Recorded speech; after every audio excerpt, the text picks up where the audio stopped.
Welcome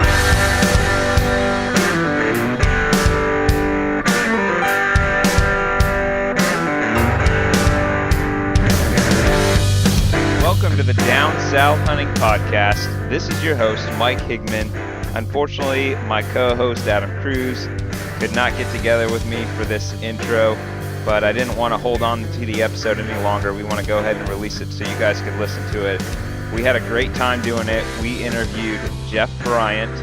You might recognize him from Midwest Whitetail. He's the host of the Southeast region, and he's also the host of a new show that's going to be coming out on the Pursuit channel called Chasin Creation. We had a great time doing this interview. It's a little bit lighter than some of our previous stuff where we get real deep into the nerdy deer stuff.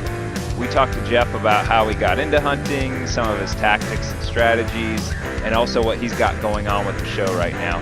When we do these interviews, we usually have a little intro before we start recording just to get whoever we're talking to ready to do the interview. But we kind of had a good time with Jeff, and it was pretty funny.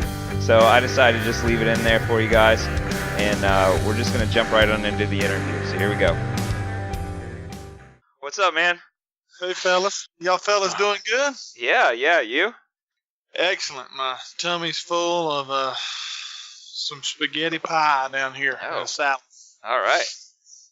Spaghetti pie. I like that. I had spaghetti, but mine was just spaghetti. Man, you got to get some pie with it. Extra carbs. Yeah. Oh, shoot. So Mike, you're in Tennessee? You got it backwards. I'm in Florida, and this is Mike. Okay, good deal. And Adam's in Tennessee.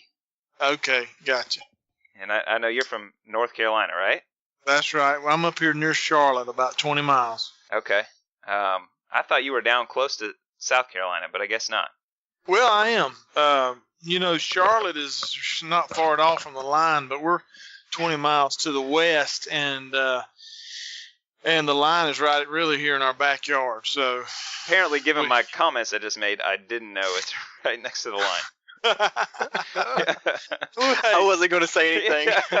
The good thing is we're not recording right now, so yeah. We're all good. We're all set. Well, you know what? Usually we don't, but I just started recording right away because it was such a mess. I thought it might be funny. So we got all this radio gold right here. So good, excellent. Yeah, we're on. This is going to be episode number 7, I think, right? Okay. And you can tell we're real professional by now. Oh, we got this all figured out. Yeah, that's us. That's us for sure. we about 10 years equals a normal year. So I get we're already recording. So why don't you? How about if you could just kind of tell us about your how you gotten into hunting and maybe how you got involved with Midwest Whitetail as well. Well, been fortunate to have a family. I've got a grandpa who's a daredevil that got me out on the lakes and the waters. He was feeling he's too tender-hearted to even kill a little rabbit in his garden. But then I had a dad on the other side that actually got into hunting when I was about 5 years old. So that has made for an interesting ride of us kind of growing up, learning together. So a lot of good what not to do's with the Bryant family over the years, and so growing up here in the South, we spent most of our time, as we were talking earlier about living near the state line here. We've taken advantage mostly of our growing up hunting days in South Carolina. 30, 40 minutes down south. And this area right here in North Carolina has just over the last, since my adulthood, developed a good population of deer. South Carolina has always had a pretty good population, and that's where Dad kind of got his feet wet and started getting my feet wet down in the upstate of South Carolina. So we've had a lot of fun, interesting learning experiences, and I think it took us about 10 or 15 years to actually kill a mature buck. And so it was a school of hard knocks, and you boys hunt in the South, so you know about the big deep woods and all the challenges that lie therewith. And so, but I do believe if you learn how to hunt in the South, you can take a trip about anywhere and hopefully figure it out by the end of the trip. Well, I've seen some of your shows where you've been out to Kansas and some other places and got some pretty good ones. So must have brought something to the table. Well, it's all about having a good spot, and then a blind hog can find an acorn. Yeah. And I know you host the Midwest Whitetail show. How'd you get involved with those guys? Bill saw us standing on the side of the road one day and felt sorry for us and took us under his wing and said, "I want to teach these boys how to hunt because they've been hunting down south and hadn't learned a thing yet." But no, we actually saw Bill's show back in 2008, and we were basically what I call piddling with the show here. Called Appalachian Outdoors Television in like 2007, 2008. And we've always carried cameras around and dreamed of doing something more. And in 2008, we saw Bill on Realtree.com, and he pretty much was reaching out to gather pro staff all around the country. And so we reached back out to him. And 2009 became part of the Ohio pro staff because we did a lot of that's really where we fell in love with bow hunting, was in Ohio back in about the year 2000. And we didn't even tell you how much we knew. We'd been out of state a few times around that time frame. But in 2000, my aunt lived up in Ohio, and we were going in some of her neighbors' houses, seeing these monster deer on the wall, and it was just blew us away. We didn't even know Ohio even had deer. We didn't know nothing. And we said, when in the world do we need to come back up here and kill one of those things? And the locals told us there that you need to come back during bow season, during the second week of November. And so we did, and we've been hunting Ohio ever since. And therefore, we kind of got linked in and started, through our videoing with Bill, became part of that pro staff in 2009. And doing that until 2011 through email conversations and different things, and seeing Bill and talking to him at the summer show. He wanted to kind of extend a Midwest Whitetail across, into different regions. And we had always told him we'd love to help him with the Southern show, and thought it would be a good show to be a part of. And in 2012, he started that. And our friend Matthew Postel, he was producing a small local show we had started called Chasin Creation at the time. And Bill said, "Hey, if he can do that, I'm going to let him do my Southern show." And Matt did a really good job and produced that for 4 years.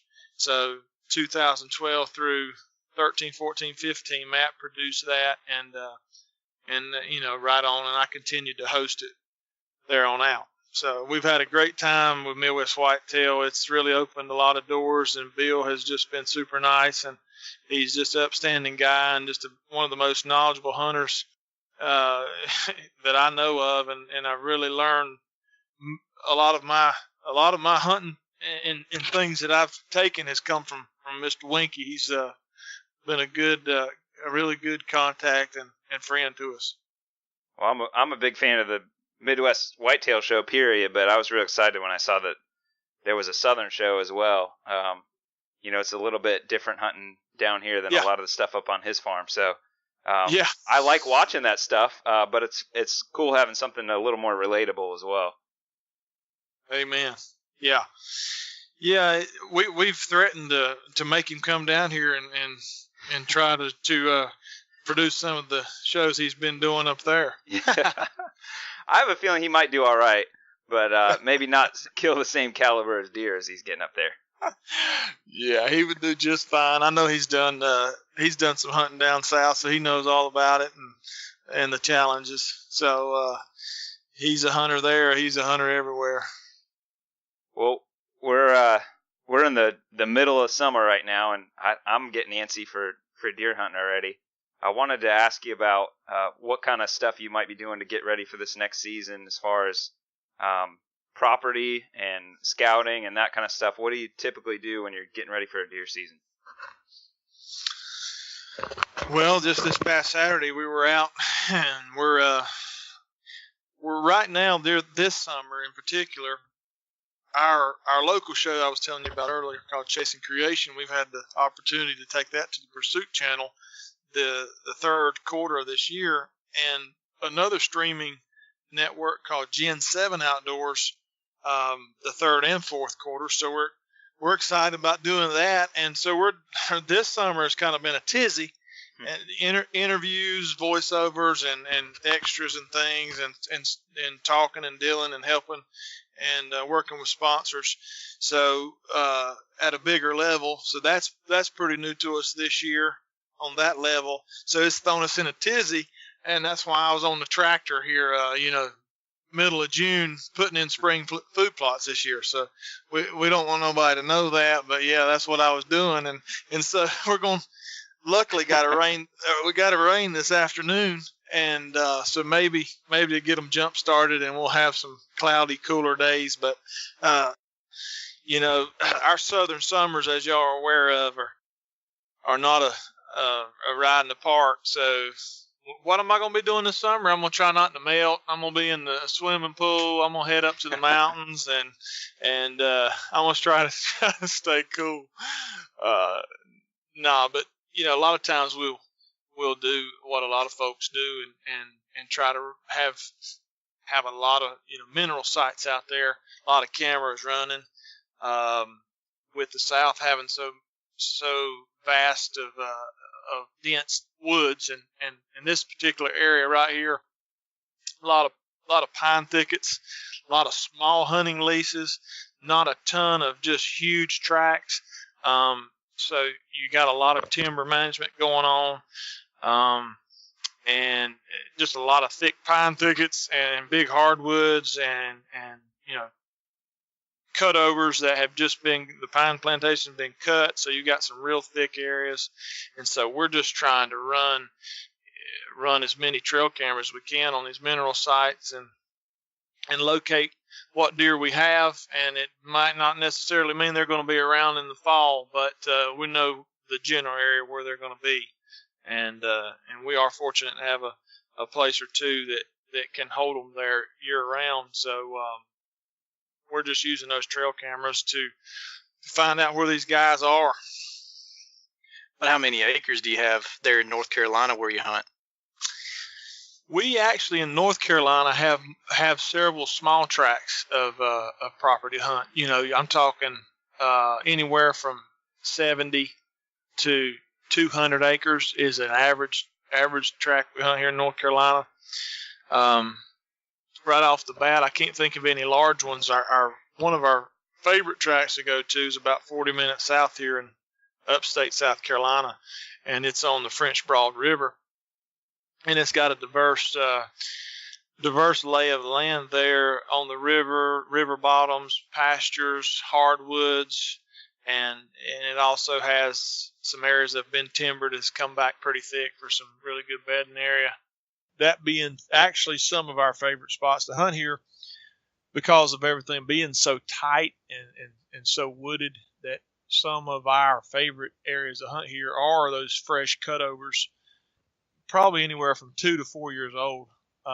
And when those new pines get planted, they're 2 or 3 foot tall, 3 or 4 foot tall. You got all this new vegetation, and I'm sure you guys know it and hunt it where you're at. But here in the South, man, there's some of the best hunting holes if you've got a large enough property to have the food, and that creates sometimes some great bedding areas, and you can see those deer. They feel comfortable, and you can just sit up there and pick them off coming down the edge or coming to bed, standing up early during the day. They feel comfortable out there.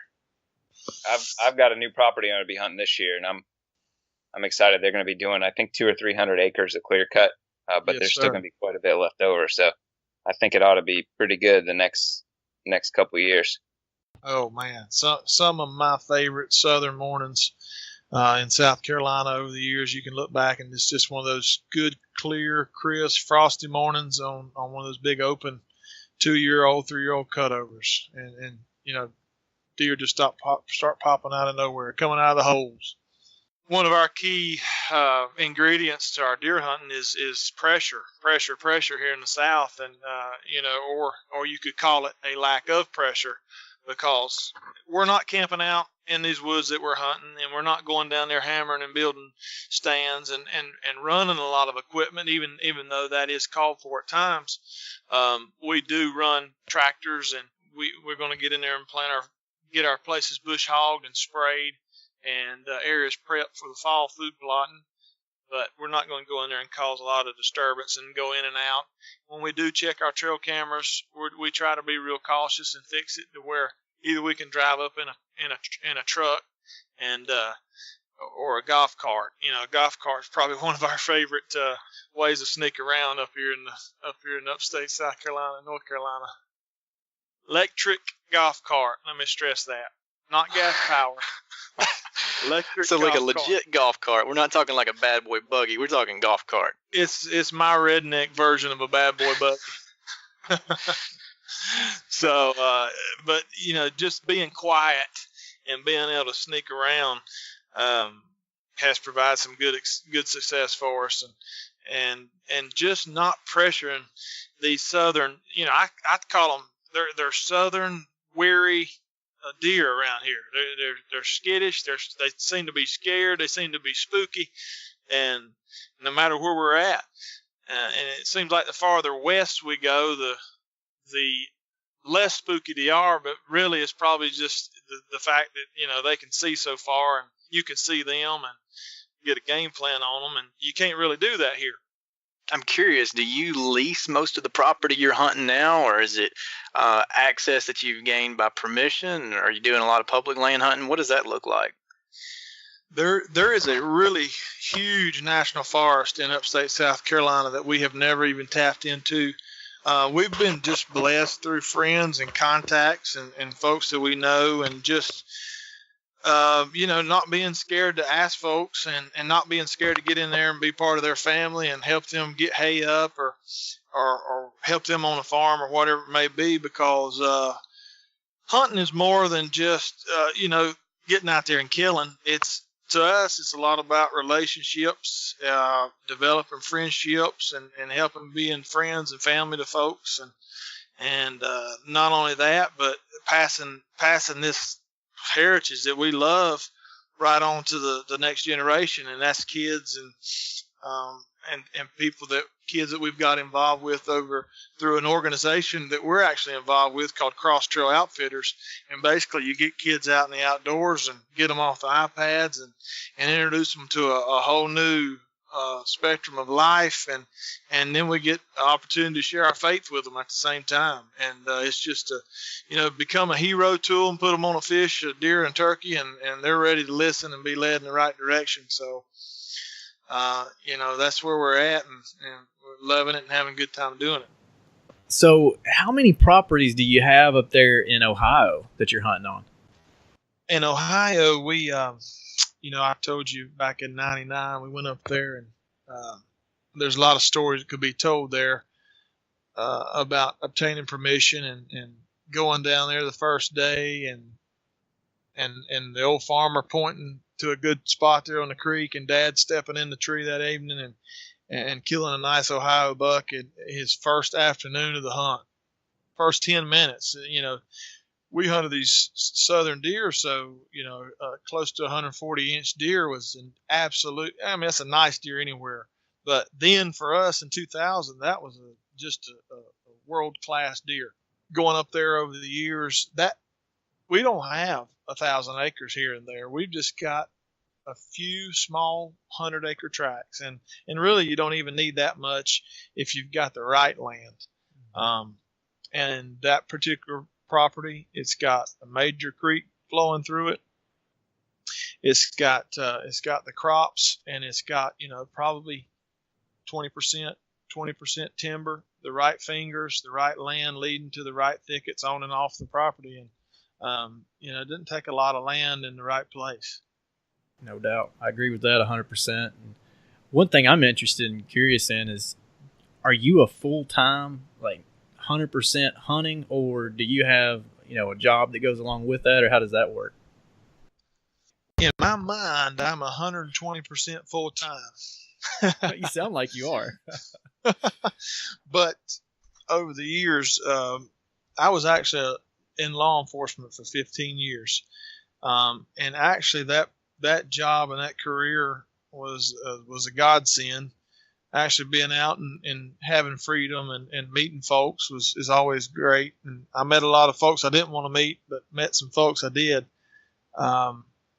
But it gave me a lot of time, days off during the week that we could film and we could further our videoing and especially with Midwest Whitetail doing the Southeastern show for 4 years, it gave us opportunities to gain footage and to get those shows produced. But and that led to obviously us starting Chasin Creation and being able to push that farther. Actually now, just being in law enforcement for so long, I needed to change and I got into I actually went into independent insurance adjusting for about 8 months and traveled all around the country and got my feel for that and said, hey, I need to settle back down and be in a job here at the house. And so I'm actually a liability auto claims adjuster in an office, work right there with my wife, Nicole, her same office. We ride to work together and come home together. And now we have, we've got every afternoon off. We got a flexible schedule. So in my mind, I'm 120%, but I do have to work, I think it's 7.5 hours a day. Well, it probably sounds like I'm going to ask GPS coordinates so to all your properties and what's going on, but it is interesting to me when I talk to someone that's has the opportunity to be as successful as you have been in the field, obviously, and then what you're able to accomplish through Chasin Creation, what you've done with Midwest Whitetails. And I always kind of wonder, and I'm sure listeners and people watching your show do too, how is Jeff getting access to all these properties, and how does he find time to do all that? So it's obviously you having to put in a lot of hard work because you're just like the rest of us with a job and a family and trying to get this done. So kudos to you, man.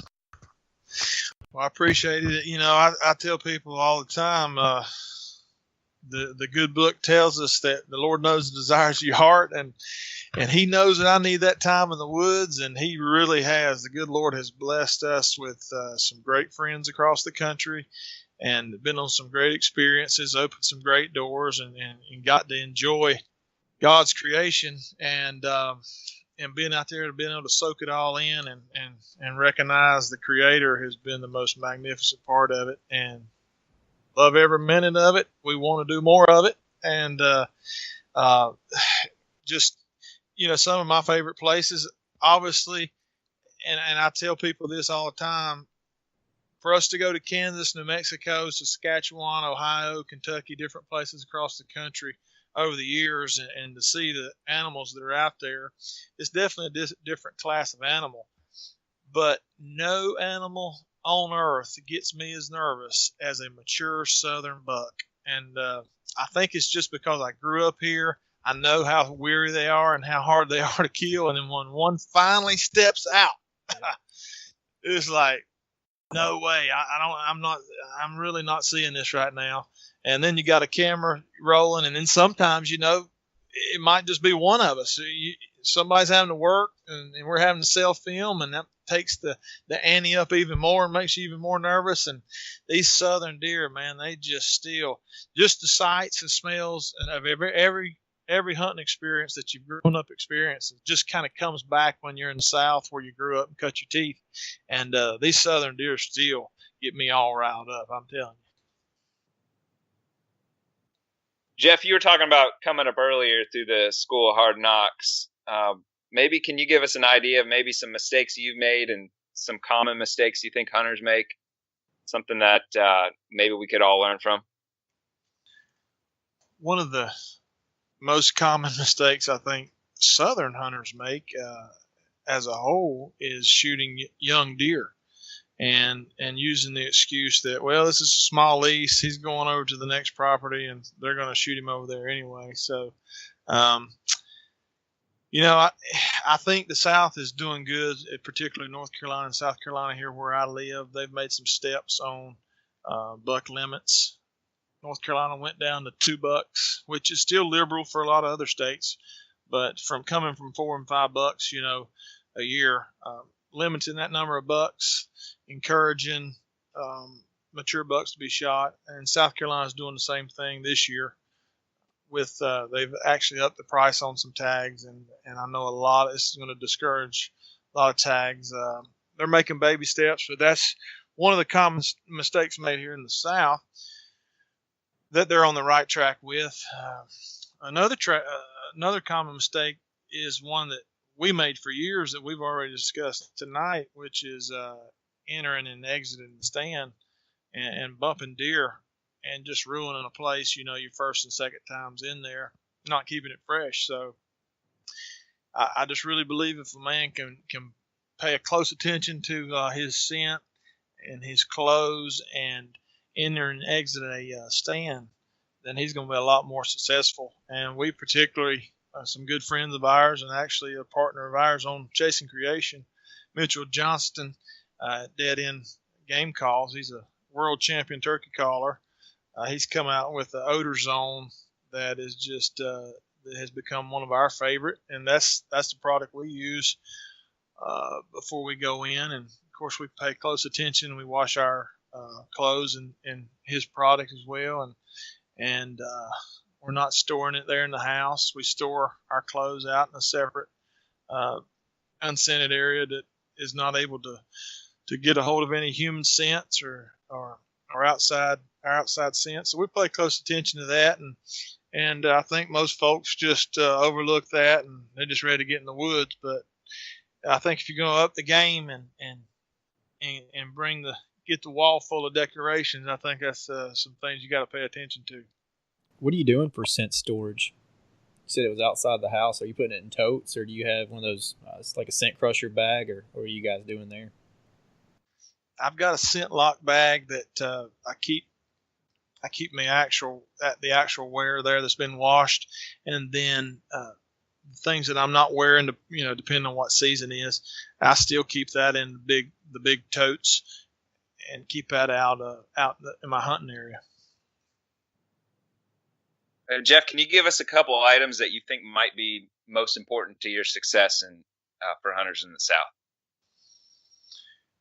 Man, we've cut our teeth on many a tree in the South with, we're portable hunters, and we were so diehard with portables that we ended up showing out west with 4 or 5 Summit tree stands on the truck, and all you had was these 10-foot size cottonwoods down there, and we're trying to look and find a tree to climb a portable with, and we're like, we better just sit on the fence line here, and we better put these in the truck. But we've been so used to hunting portables over the years, and we're trying, as we develop more in the filming world, they're not always the best for all the camera equipment and everything you've got to carry already. So we're transitioning into more lock-ons and permanent sets around here, but it's just everything's changing so much with in the big woods of the South, with a white oak tree dropping somewhere that it didn't drop last year, and you might have to change up pretty quick. As you're walking in, you might realize your setup has changed. And if you're a portable hunter, you can adapt to that pretty quick, and that's just kind of how we've grown up. But portables have been very important to us. Obviously, the change in hunting industry and everybody's toolkit has become trail cameras. If you could take away my tree stands, if you could take away my golf cart, if you could take away my drone scouting tactics, if you could take away all my dead end odor zone and all my real tree and everything else, I believe if I could keep my weapon and my trail cameras, I think we could get feed the family here at the Bryant house. Can you give us kind of a rundown of what your strategy is when you're using trail cameras? I think with trail cameras, one of the deals that we do is if we've got a 100-acre piece of property, we're gonna at least try to have 2 trail cameras in the key spots there, and it might not necessarily be in the spot that we're going to hunt, because we might not want to mess that area up. As we talked earlier, pressure is the key, one of the big keys to the game here in the South. So putting those trail cameras in areas that we can survey, and whether it be on a food plot, whether it be on a surveying spot with some corn spread out, or with some a mineral lick, trophy rock or something there. We try to have a couple trail cameras per 100 acres, and I think a lot of times that gives us a good feel for what's on that piece of property. And then once you get an idea of what's there with trail cameras, how do you go about actually choosing your stand location? He's there, he's been there, and if he's got water, if he's got food, if he's got cover, and if he's got girlfriends hanging out in the area, which most likely he will if he's got the fabulous 3 combination, then if he's got that, then more than likely your next best bet is a nearby dropping white oak. And if you can find the sign around that white oak, if you can find a lot of times we're looking for a lot of droppings under one particular tree, because you might have a lot of trees dropping, but there's always going to be the favorite candy bar within those hardwoods. And sometimes one of the toughest years to hunt the South is on a mass crop of acorns. So some of our favorite years to hunt these big woods around here is to find those honey hole trees that are dropping honey hole white oaks that there's only a couple in the area, and you can kind of pinpoint that deer travel to those favorite trees, and and they're not just going everywhere and laying in the woods with their mouths open, eating, taking their choice and not having to move as much. We like for them to have to travel and have those few particular trees that they're feeding off of. The sky's the limit, though, when the whole woods are dropping. It's a mass crop year, I can tell you. Is that your favorite time of year to hunt? Is when the white oaks are dropping, or what's your favorite time to hunt if you just had to pick one week out of the year? My favorite time to hunt is when I'm hunting. That's when my favorite time to hunt is. If I'm gonna choose a day that's 85 degrees versus a day that's 35, I think everybody's gonna choose the colder day. But as far as just being out there and enjoying it, and not getting caught up on the kill, as we talked about earlier, and then just taking in the whole experience is more about what we're about. But if I had to pick that particular time of year to hunt the South, it would probably not line up with most folks. But I think the South Carolina has such a different aspect going on, that one of the key times to hunt for us and most success that we've had over the years is those first 2 weeks of October, and I could probably even pinpoint it down more to October 7th through the 14th. If there's 2 weeks that we're going to be hunting South Carolina, that's going to be then. And the only thing we can really figure out, are most of the does being bred right then? No, but there are so many deer that it appears to us that the bucks are the most daylight active and show the most pre-rut activity during those couple of weeks. And occasionally I think a doe does get bred around here in September. We've seen a lot of chasing. We've seen deer with spots early on the next spring, and we've seen deer with spots late the next spring. So the rut is just takes place for on and off for several. It's a variety of a rut here. You can't really pinpoint it, but one thing we can pinpoint is those bucks are most daylight active for us in upstate South Carolina those first couple weeks of October. That's really interesting. I know it's depending on where you're at in the South, it's probably a different week for everybody. Is there maybe a different time period on your side of the border in North Carolina where it's better than in South Carolina? Yeah, I mean, it's almost like you flip a light switch. Is something we've always scratched our head about. You can come across the line in North Carolina. I don't know if there's a different variety of deer here. I mean, you can talk about the different species of whitetail, But it seems like the rut is more to the Midwestern style rut here. You can kind of pinpoint that Midwestern rut every year. If we're going to Ohio or we're out in the Midwest, typically, if we can pick the days, we're going to be there the second week in November. If I had plenty of days to pick, I would probably be there like the 5th through the 15th. But then, it's different up there as well. There's some places where we've experienced better ruts closer to Thanksgiving, and that might be after some of your peak breeding's over and the big boys are just more visible right after the peak of the rut. But here in the South, it's just a different ball game. And yes, I can tell a different rut here in North Carolina is towards the earlier part of November. South Carolina upstate seems like our best butt activity is the first 2 weeks of October, and then lower South Carolina is always it's 2 or 3 hours south of here. We got some good friends down there and have hunted with them, and it seems like that last week of October is always dynamite for them. So the South is just an interesting monster, and it's a fun one to try to always figure out. Yeah, so you've got access to property on both sides of the border there. Yeah, we live golf ball hitting distance from South Carolina line. We live in North Carolina, but we do a lot of our local hunting ends up being in South Carolina. We have more access to places in the upstate of South Carolina, and it's real convenient with a lot of it within an hour drive. Man, that sounds pretty sweet. Be able to hunt the rut for sounds like about 2 months straight. It is pretty cool, and it's even cooler in turkey season because South Carolina comes in mid-March, and North Carolina doesn't come in to the 1st of March, and so you can cross over 300 yards from my house and be hunting a goblin turkey in South Carolina in March. So that's pretty cool. It is a neat dynamic right here.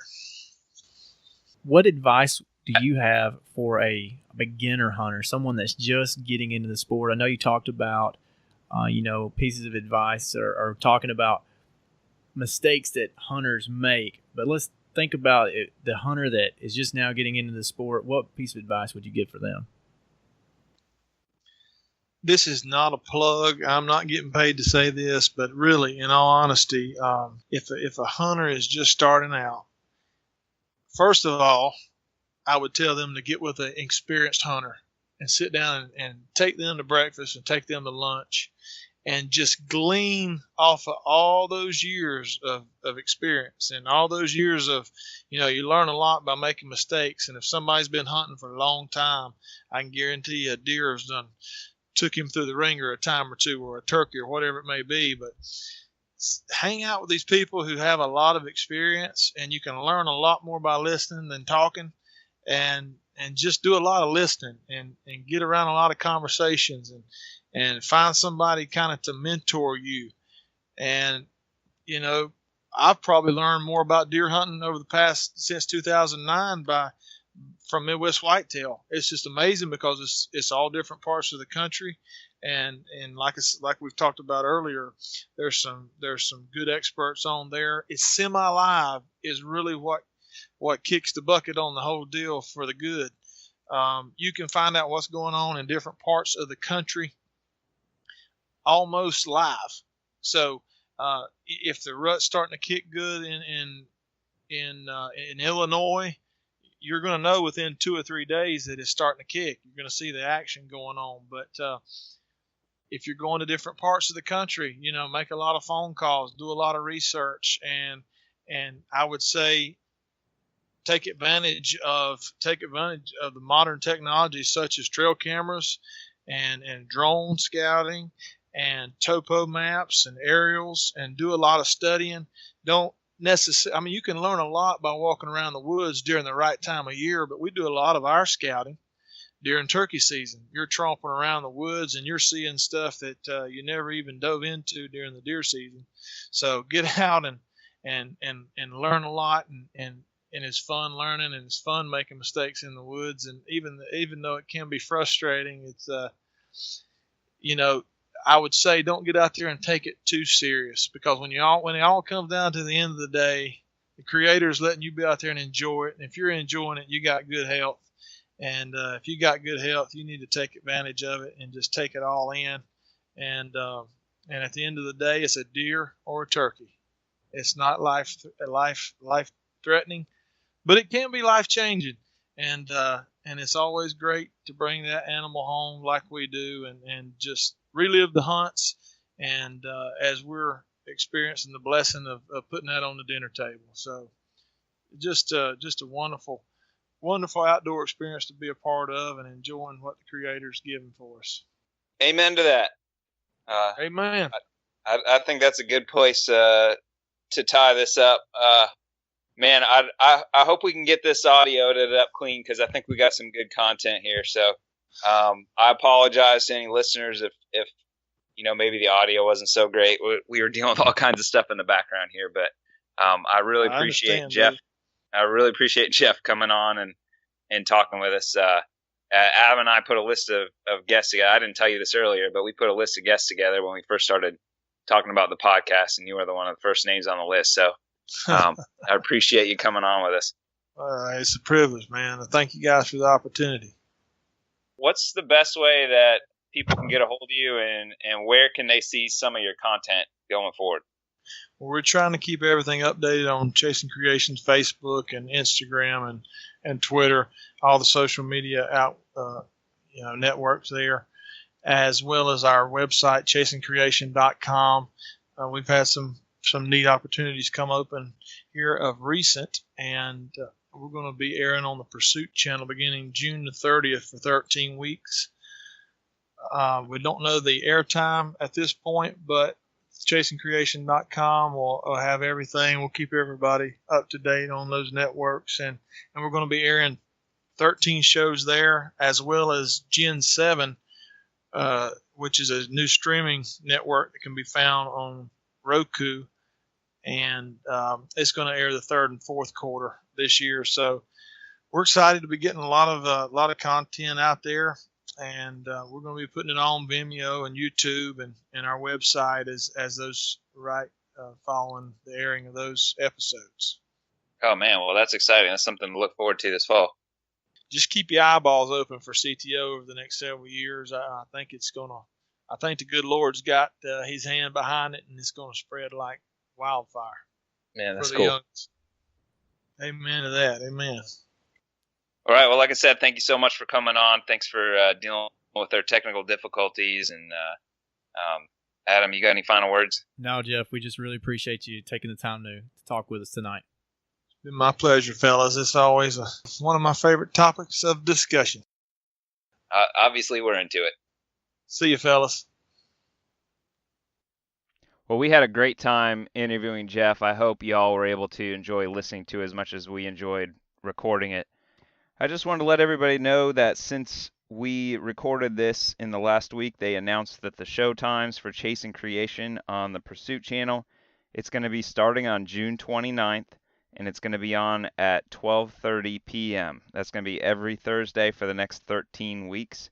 You can check that out on your cable channel, or you can check it out at pursuitchannel.com. You can also watch on Gen 7 Outdoors for the next 6 months. They're going to be on Mondays at 7:30 p.m., Tuesdays at 9:30 a.m., Wednesdays at 2:30 p.m. And that's Gen7outdoors.com, GEN, the number 7 outdoors.com. So make sure you check out Jeff's shows, and of course he's going to be on Midwest Whitetail again coming this fall. Next week we are going to have David Toms from Texas on. And we are going to get into some tactics and strategies that he uses to kill public land bucks.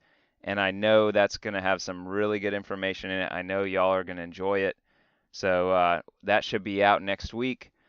If you've enjoyed the podcast, please give us a rating on iTunes or Stitcher. Really helps us out in the rankings. And if you don't know what to do, just head to downsouthhunting.com. And if you click on any of the episodes, there's a link that will take you to where you need to go to give us a rating.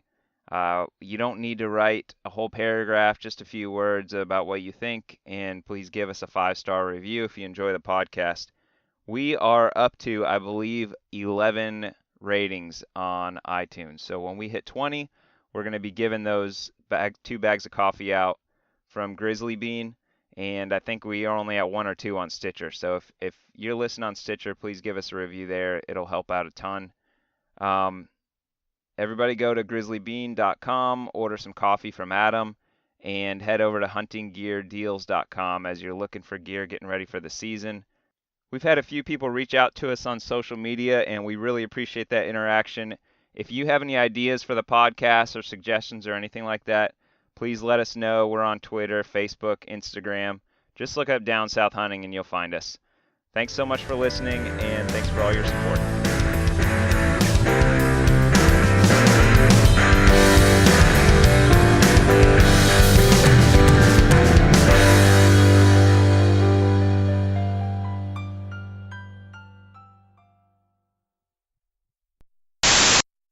Can you clean up my accent a little bit, or is that going to have to be the same? No, I think that's good for our genuine Down South Hunting podcast. Are you working and just doing this stuff on the side? Do you want to do outdoor stuff full time? You really need to listen to the podcast. We talked about that. Yeah, really? I'm pretty sure that people might not be listening to the end because I don't listen to a lot of other people's outros if they do one.